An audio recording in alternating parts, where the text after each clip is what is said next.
চলো আজ তোমাদের সাথে শেয়ার করি মটন রান্না। আমার মা কীভাবে মটন রান্না করে সেটাই তোমাদের সাথে শেয়ার করছি। দেখো মটনটাকে ভালো করে নুন, হলুদ, তেল, পেঁয়াজ বাটা দিয়ে ভালো করে ম্যারিনেট করে রেখেছে। তারপরে কড়াইয়ের তেলের মধ্যে জিরে, তারপরে শুকনো লঙ্কা, তেজপাতা ফোড়ন দিয়ে পেঁয়াজটাকে ভেজে নিচ্ছে ভালো করে।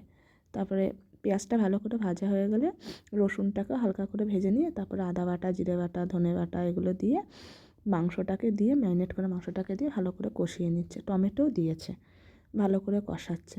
এবার বলি, আমাদের বাড়িতে মটনটা সচরাচর কমই আসে, যেহেতু বাবুর খাওয়া বারণ আর আমি মটন একদমই খাই না।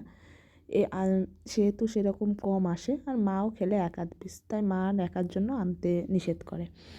যেহেতু ভাই বাড়িতে এসছে সেহেতু মাটনটা আনা হয়েছে। ভাই প্রায় 3 মাস পরে বাড়িতে আসছে, সেহেতু মাটনটা আনা হয়েছে, রান্না হচ্ছে। মা নিজের হাতেই করবে, আর আমার মা মাটন রান্না ভালো করে।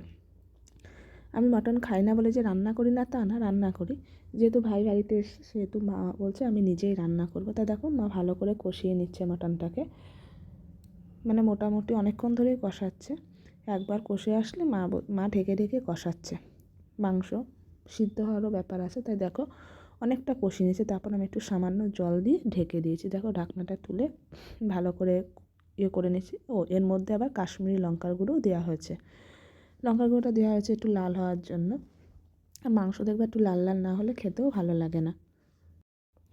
এর মধ্যে কাজু বাটা, তারপরে পোস্ত, চালমগজ অনেক কিছুই দেওয়া যায়, কিন্তু খাসির মাংস আমার ভাই একটু প্লেন খেতেই ভালোবাসে, একটু ঝোল ঝোল মতো। তো আমার একদম প্লেন যেরকম রান্না হয় সেরকমই রান্না করছে। তো ভালো করে দেখো কষিয়ে নেওয়া হচ্ছে, অনেকক্ষণ ধরে কষানো হচ্ছে, প্রায় 30-40 মিনিট ধরে শুধু মাংস কষানোই হচ্ছে। কষিয়ে নিচ্ছি ভালো করে আর ঢেকে দিচ্ছি মাঝে মাঝে। দেখো মাংসগুলো দেখো অনেকটাই কষে এসছে। আর এমনি জানো তো আমাদের মাংস আবার খাসির মাংস আনলে মা একটু প্রেশারে সিটি দিয়ে নেয়। মা বলে প্রেশারে সিটি দিলে নাকি খেতে ভালো লাগে। যাই হোক, এই দেখো প্রেশারে জলটা গরম করে রেখেছিল, তো গরম জলটা ঢেলে দিচ্ছে, দিয়ে ভালো করে কষাচ্ছে। এখনও মা বলছে যে এখন অনেকক্ষণ কষাতে হবে। আর মাংসে মা বলছে যে মাংসটা ঢেকে দিস, ওই যে বাকি গরম জলটুকু দিচ্ছে, অল্প অল্প জল দিয়ে নিচ্ছে। তারপরে দেখো মা মাংসগুলো প্রেশারে ঢেলে নিচ্ছে সিটি দেওয়ার জন্য। তারপরে রেডি হয়ে গেছে দেখো মাংস। তোমাদের কেমন লাগলো অবশ্যই জানাবে। টাটা।